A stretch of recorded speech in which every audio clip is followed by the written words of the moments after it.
예수님께서는 하늘의 영광스러운 보좌를 떠나서 육신의 몸으로 이 세상에 오셨습니다. 이것은 예수님께서 십자가에 위에서 예수의 죽음을 통해서 죄악 가운데 얽매인 인간을 구원하고자 오늘 예수님이 오셨던 것입니다.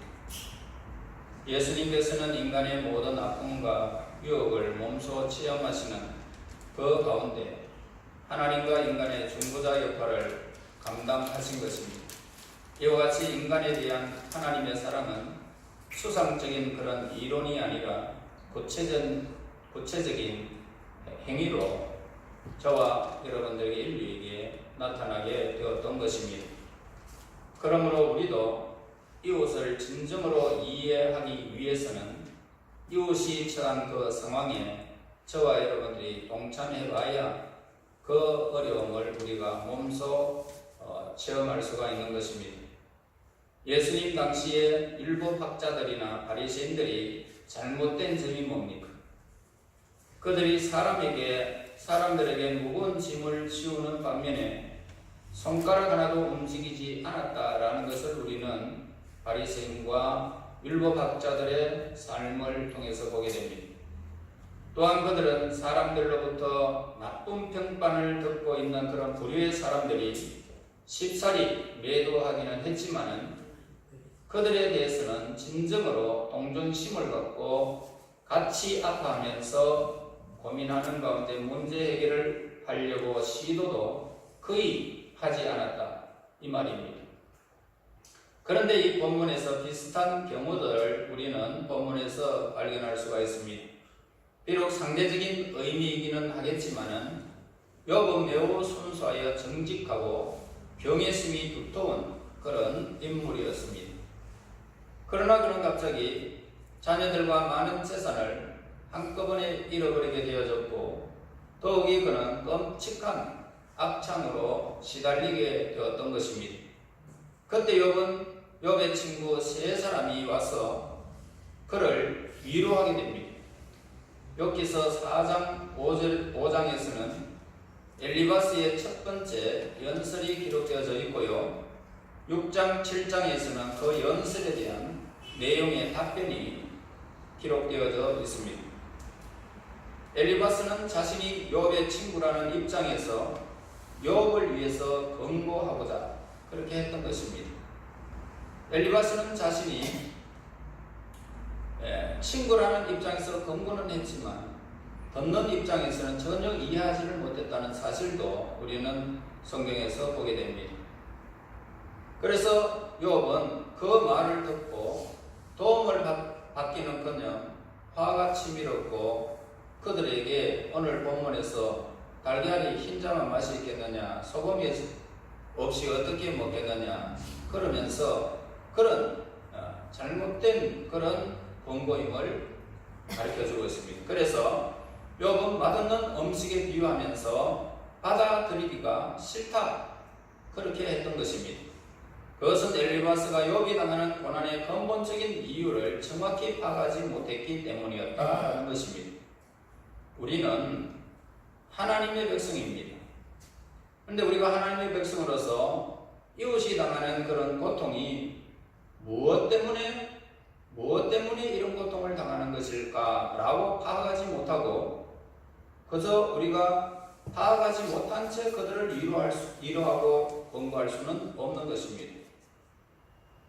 그러나 우리가 그것은 바로 이웃이 무슨 문제로 인해서 고난을 받고 있으며 그 문제는 어떤 환경으로부터 비롯되어졌는지 저와 여러분들이 알아야 되는 것입니다. 또한 이웃의 고난을 알기 위해서는 자신을 그가 처한 입장으로 내가 그 입장에 한번 돌아가 보는 것입니다. 우리가 그렇게 돌아가봐야 그들의 아픔을, 그들의 고통을 우리가 느끼게 되는 것입니다. 다시 말해서 우리가 직접 고난을 겪고 있는 입장에서 행동을 해야 그들을 바로 이해할 수가 있고 그들의 아픔을 우리가 그렇게 어루만질 수가 있는 것입니다.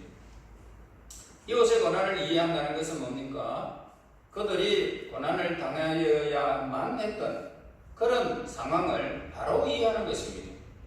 그들과 함께 아파하고 그들과 함께 문제 해결을 위해서 그러면 그 문제 해결에 가장 아주 그렇게 아름답게 해결되는 것을 보게 됩니다.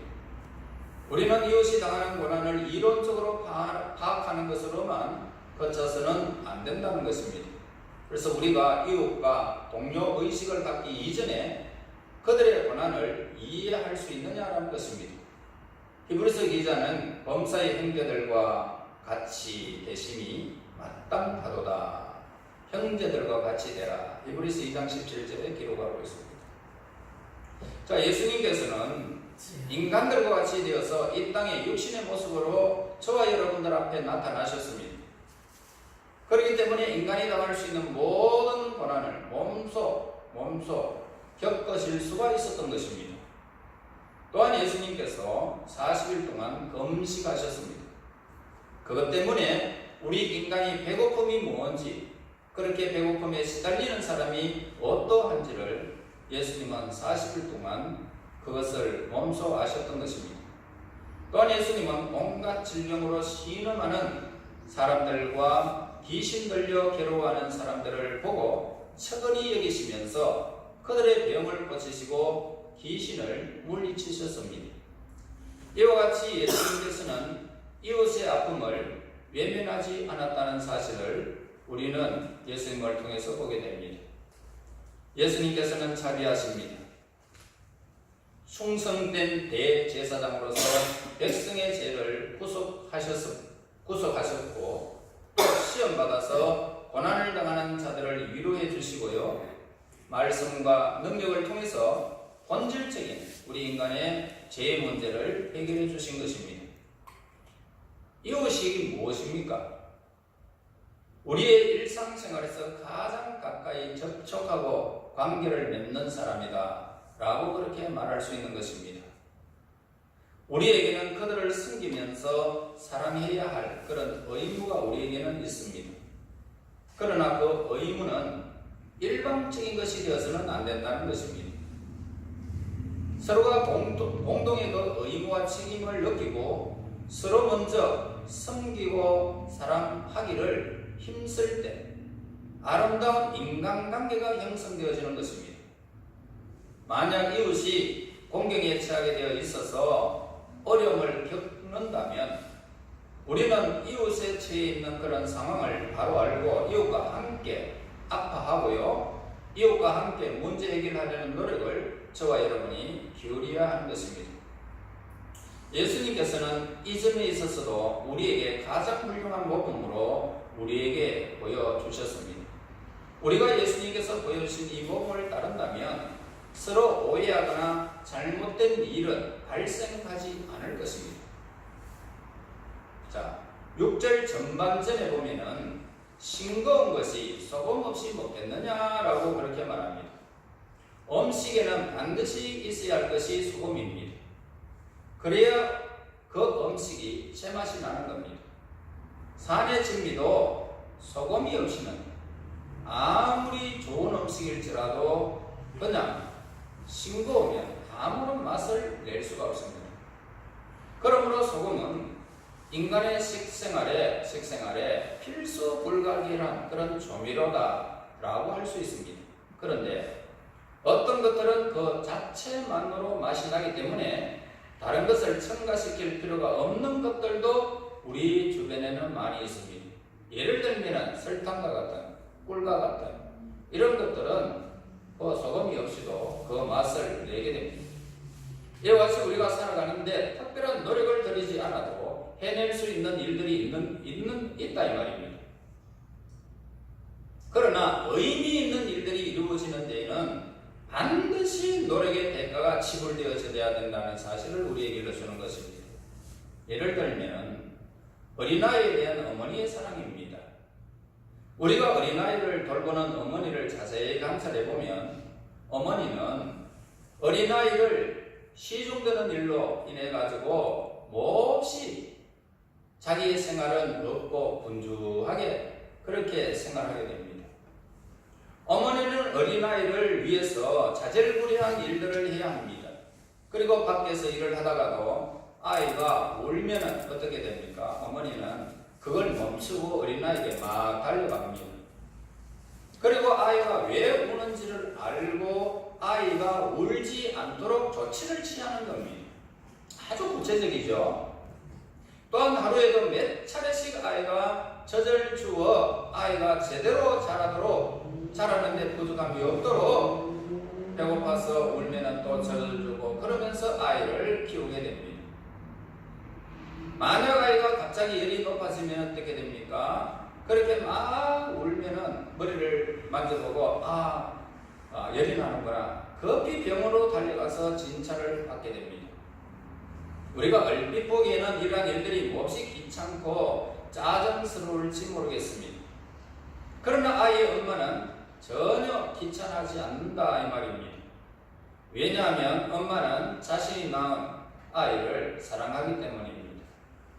그러기에 엄마는 아이에게 시간과 정열을 쏟는 것으로 조금도 아까워하지 않는다는 말입니다. 오히려 아이를 위해서 수고하는 모든 일들이 마냥 기쁘기만 하죠. 여러분, 우리가 이웃이 누굽니까? 내 몸처럼 사랑하라는 것은 바로 이 어머니가 아이를 사랑으로 품듯이 그렇게 일을 하고 그렇게 분주하게 복잡하게 그냥 우리의 삶을 살아가도 우리가 더 사랑하기 때문에 기뻐하는 것, 이웃을 향한 것입니다. 하나님께서는 각 사람에게 능력을 주셨고 재능을 부여하셨습니다. 예수님은 사람이 자기 능력과 재능을 묻혀두거나 헛되이 사용해서는 안 된다라고 그렇게 강조하고 있습니다.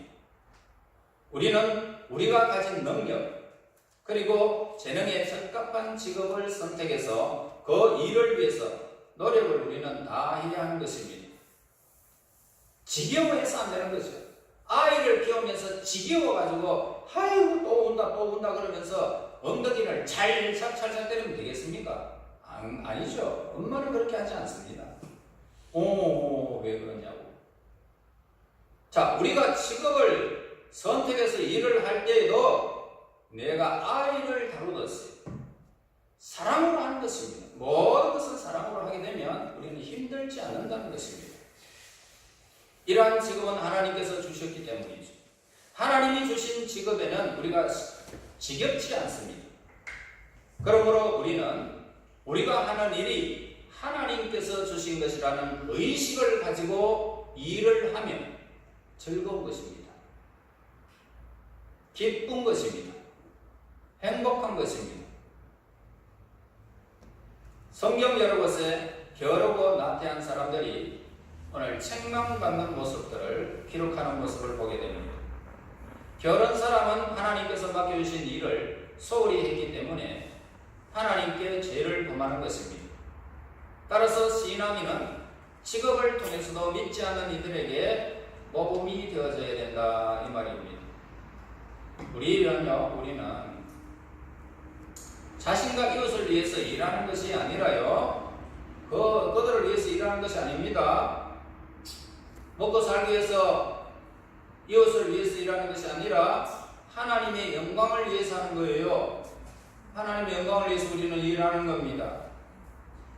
만약 우리가 매사에 건면하고 검소하고 신실하다면 하나님께서는 반드시 그가 하는 모든 일에 하나님이 복을 내려주실 것입니다. 그리고 그 사업에 하나님이 번창하게 하시는 것입니다. 그리고 하나님께서는 우리의 신앙이 점점 믿음으로 성숙하게 만드는 것입니다. 그러므로 우리의 신앙생활이 정체되거나 후퇴되어진다면 오늘 우리는 그것이 너무너무 성경적이 아니고요, 잘못된 것이다 이 말입니다. 왜냐하면 올바른 신앙을 가진 자는 항상 하나님께서 주시는 그 방향을 향하여 앞으로 나가고 보다 더 성숙한 삶을 살기 때문이에요. 따라서 우리는 하나님의 은혜를 누리면서 신앙생활의 발전을 위해서 우리가 힘을 써야 된다 이 말입니다.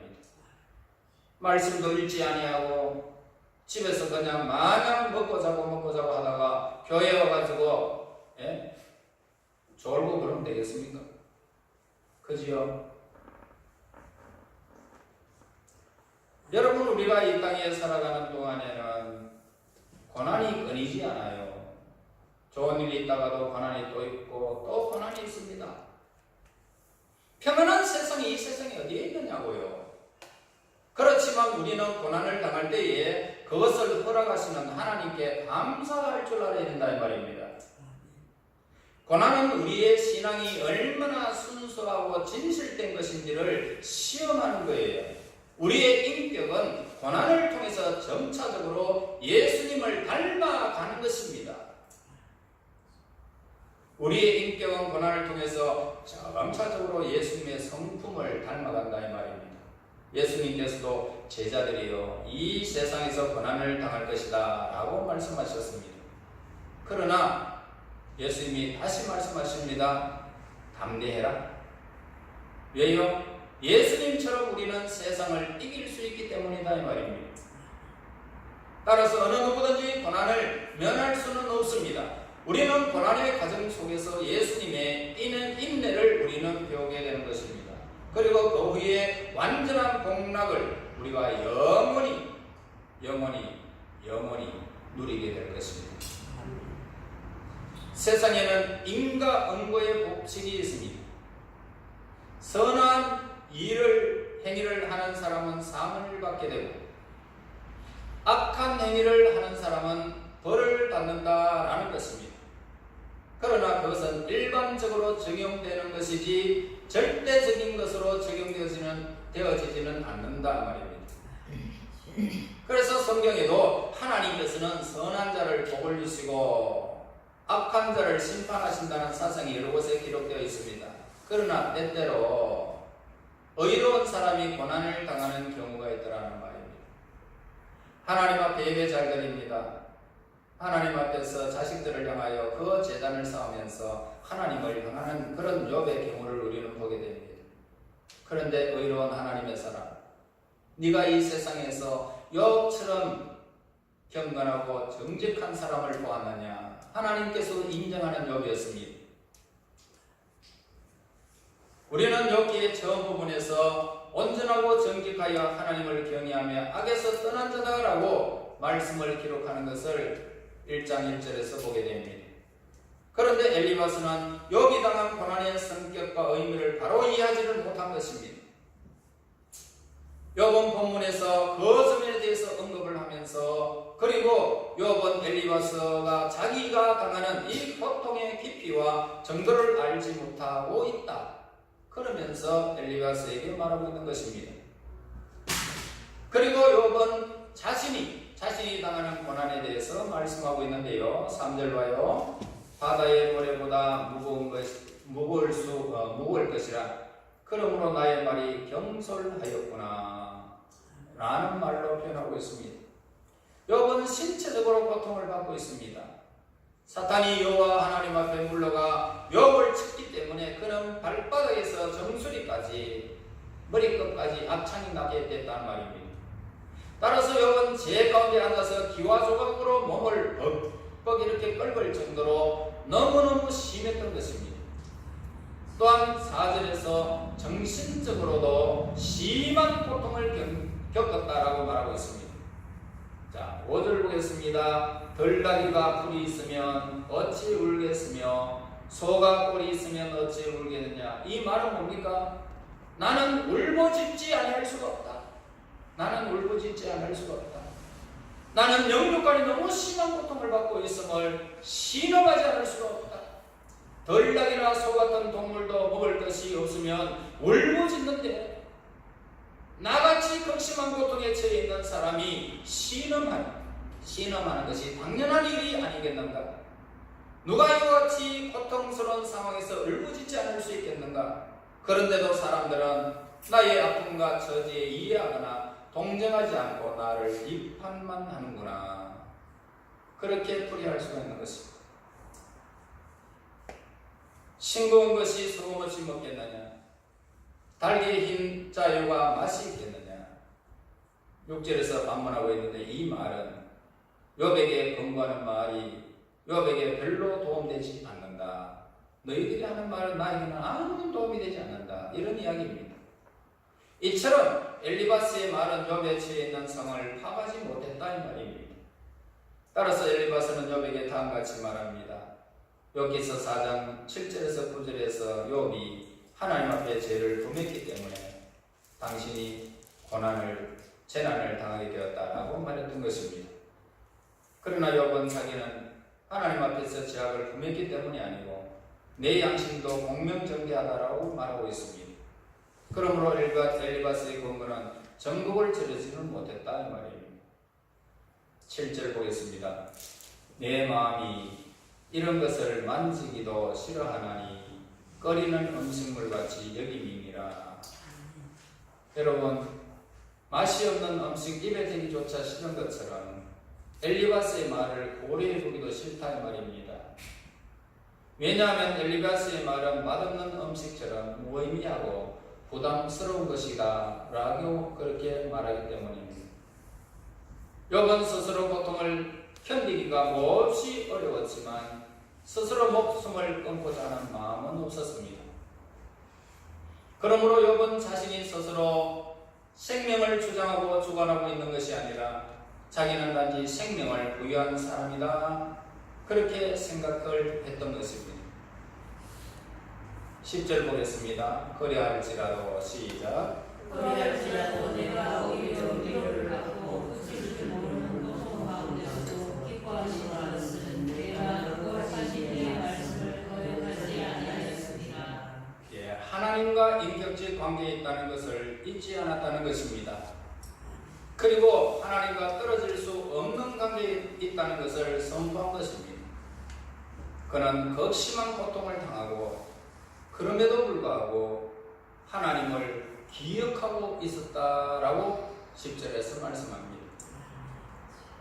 또한 욥은 하나님을 비방하거나 나아가 하나님을 부인하지도 않았습니다. 오히려 그는 여전히 하나님께 자신을 의탁하고 있었습니다. 오히려 시련을 통하여 그는 귀로만 듣던 하나님을 지금 보고 있는 것입니다. 욥은 고통을 참아내는 것이 매우 힘들었습니다. 6장 11절에서 고통을 그렇게 오랫동안 계속되리라고는 그는 전혀 생각지 않았다라는 것을 보게 됩니다. 여러분, 하나님께서는 각 사람마다 감당할 만큼의 시련을 허락하시는 것입니다. 따라서 시험이나 시련의 기간 동안에 신실하게 자신의 신앙을 지켜나가기만 하면 머지않아 좋은 결말을 저와 여러분들이 거두게 될 것입니다. 또한 욥은 나의 도움이 내 속에 없다라고 그렇게 고백을 하고 있습니다. 이와 같이 우리가 살면서 도움을 받을 것이나 지혜를 소유하여 활용한 것은 우리 자신으로부터 비롯된 것이 아니라 하나님께서 우리에게 자비와 긍휼을 베풀어 주셨기 때문에 저와 여러분들이 이 땅에 살아가면서 모든 지혜와 지식을 활용하며 오늘날까지 사는 것입니다. 앞날도 하나님께서 우리에게 자비를 허락하실 것이고 긍휼을 허락하여 주실 것이고 하나님은 우리에게 복을 주시기를 기뻐하실 것입니다. 여러분, 이 땅의 나그네 인생길 수많은 세월들을 살아가면서 고난의 연속일지라도 우리는 그 가운데 예수님의 성품을 품고 그 예수님의 성품을 따라서 우리의 삶이 세워져야 할 것입니다.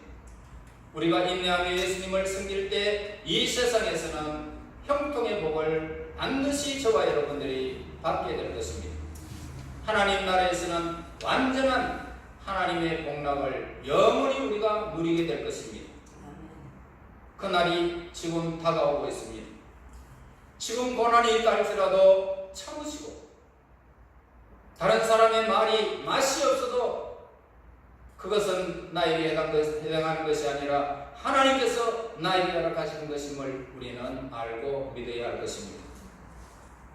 따라서 우리는 머지않아 예수님께서 오시리라는 소망을 갖고 껴 건신해야 할 것이고 기도하고 성령으로 무장하여서 예수님의 군사로서 고난 가운데 우리는 승리할 것입니다. 우리의 고난은 장차 우리에게 나타날 영광과 좋게 비교할 수 없는 것들이 우리 세상의 것들입니다. 하나님과 하나님의 그 영광과 우리는 비교할 수 없는 것들이 우리에게는 참으로 이 세상에 많습니다. 여러분, 그러므로 우리에게 당면한 고난은 장차 우리에게 나타날 영광과 좋게 비교할 수가 없습니다. 고난을 통한 영광이 오늘 영원히 지속되어지는 그 나라의 복락이 고난을 통해서 인내하며 기다리는 하나님의 사람들에게 반드시 그날이 다가올 것입니다. 이제 머지않아 그날이 올 때에 영광 중에 영원히 기뻐하며 행복한 삶이 저와 여러분들에게 지속되어지시기를 예수의 이름으로 축원합니다. 아멘. 하나님 아버지, 진실로 감사합니다. 인생의 삶이 어찌 이렇게 아픈지요. 수많은 고난이 우리의 삶을 엄습한다 할지라도 견디게 하옵소서. 하나님께서 주신 고난임을 깨닫게 하옵소서. 어린아이를 키우는 어머니의 심정같이 참으로 그 고난을 기쁘게 여기게 하시고 하나님이 주신 것으로 깨닫게 도우셔서 영광이 우리에게 오는 그날에 진정 모든 것들이 다 씻어질 것이요 하나님의 영광은 영원히 지속될 것임을 믿고 감사하며 찬양하며 하나님을 향하여 그 영광을 돌릴 수 있도록 도우시고 욥이 장차 누렸던 그 영광의 그 대가 하나님 영원히 아름답게 지속되어졌듯이 우리의 고난이 장차 우리에게 나타날 그 영광과 좋게 비교할 수 없음을 기억하고 날마다 하나님의 그 영광을 바라며 즐거워하며 고난을 영광으로 바꾸어 나가는 하나님의 사람들이 되게 인도하여 주시옵소서. 예수님 이름으로 기도합나이다. 아멘.